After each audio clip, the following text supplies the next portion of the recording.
আচ্ছা, আমরা সকলে যখন মন্দিরে যাই তখন মাথা কেন নত করি?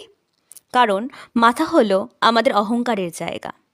তাই কবিতা সীতাচল্লিশার দ্বিতীয় চপাইয়ের প্রথম লাইনে উল্লেখ করছেন চরণ কমল বন্দো সির নেওয়া, অর্থাৎ মা সীতার সেই পদ্মফুলের মতন পবিত্র চরণে আমি মাথা নত করে প্রণাম জানাই। কিন্তু শির নেওয়া মানে কেবল মাথা নোয়ানো নয়, বরং নিজের রাগ, নিজের অহংকার আর জেদকে ঈশ্বরের চরণে সঁপে দেওয়া। যখন আমরা অহংকার ত্যাগ করি তখনই আমাদের মধ্যে প্রকৃত মানুষ জেগে ওঠে।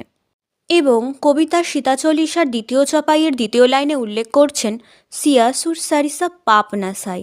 এখানে সিয়া সুরসারি মাতা সীতাকে বলা হয়েছে। সুরসারি এর অর্থ হলো মা গঙ্গা। মা গঙ্গা যেমন পৃথিবীর সব ময়লা ধুয়ে দিয়েও নিজে অপবিত্র হয় না, মা সীতাও ঠিক তেমনি নিজে কষ্টের সাগরে থেকেও নিজের চরিত্র আর ধৈর্যকে গঙ্গার মতোই নির্মল রেখেছিলেন। আর গঙ্গায় স্নান করলে যেমন শরীর শুদ্ধ হয়, তেমনি মা সীতার আদর্শ মনে রাখলে আমাদের মনের ভিতরে জমে থাকা হিংসা, দ্বেষ আর লোভের মতো সব পাপ ধুয়ে মুছে যায়। যারা মা সীতার মতো ধৈর্য ধরে চলতে পারেন তাদের জীবন গঙ্গার মতোই পবিত্র আর শান্ত হয়ে ওঠে।